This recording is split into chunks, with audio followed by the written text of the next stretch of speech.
How's it going, everybody? This is Beat the Bush. This is the XTAR battery capacity charger and tester in one. If you're looking for a regular battery charger, this is not it. This is a very specialized one, especially made for large lithium ion cells and also large lithium iron phosphate cells. If you don't have any of those, you don't need this. Some electronics have really high power requirements. As an example, this high power LED flashlight uses 2 of these lithium ion cells. They're very high capacity, 5,000 milliamp hour each cell, and they're both 3.6 volt nominal.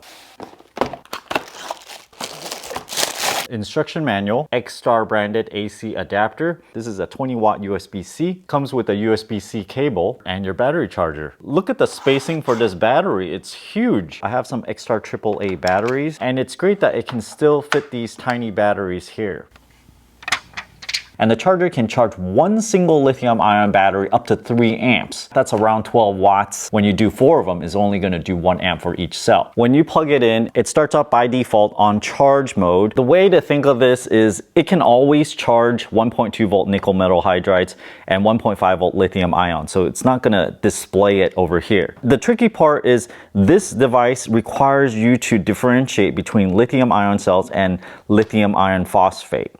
You see, I just held that button and it switched all these lights to lithium iron phosphate. Because the voltage of lithium ion cells and lithium iron phosphate cells, they overlap. It's not smart enough to know which type of cell you put in. So you have to tell it what to do. You have to be very careful with using that because you certainly don't want to charge a lithium iron phosphate cell as if it's a lithium ion cell, and also vice versa. It's more rare for you to have lithium iron phosphate cells. So let it default to lithium ion, and we're gonna put all these cells in lithium ion, nickel metal hydride, lithium ion 1.5 volts. Lithium ions charge at a maximum of 4.2 volts. So this is gonna terminate at 4.2. This one is still charging at 3.6, and we can see the charge current here is almost at 1 amp. We can change it to 1 amp. I just lowered it right there, and we can tailor the charge current if we want to charge these cells at a lower rate.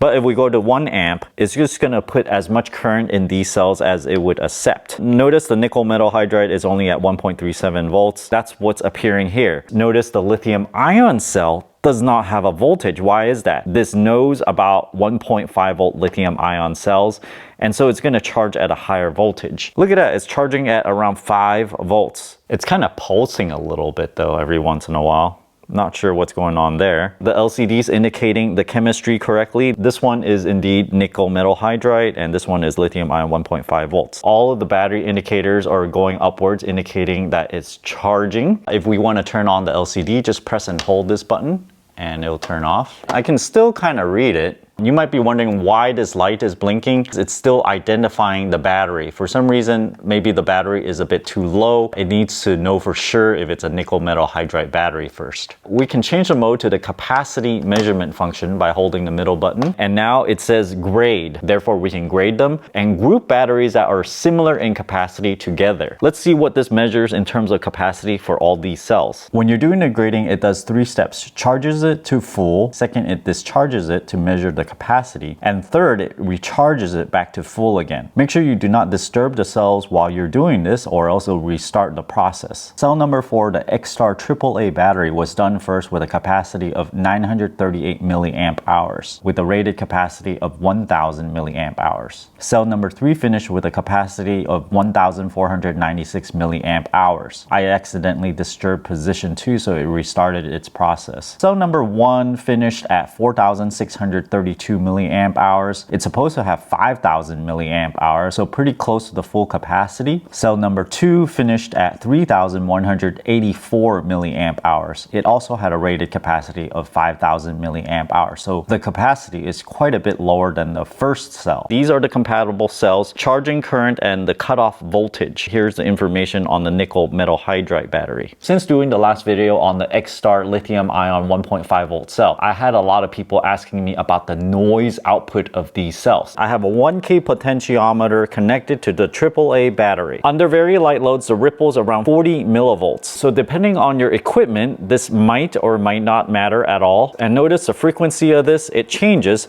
as I increase the load. it gets higher and higher frequency. I'm going to do a single sequence here. It's taking some current away from the output and it needs to charge it back up. So it's doing this little sawtooth-like thing, and when you draw more current, it needs to do it more frequently. I'm gonna increase the load all the way up to, let's say, 100 milliamps, and the ripple stays around the same. It doesn't increase too much. Kind of peaks around 60 millivolts when it's using 25 milliamps.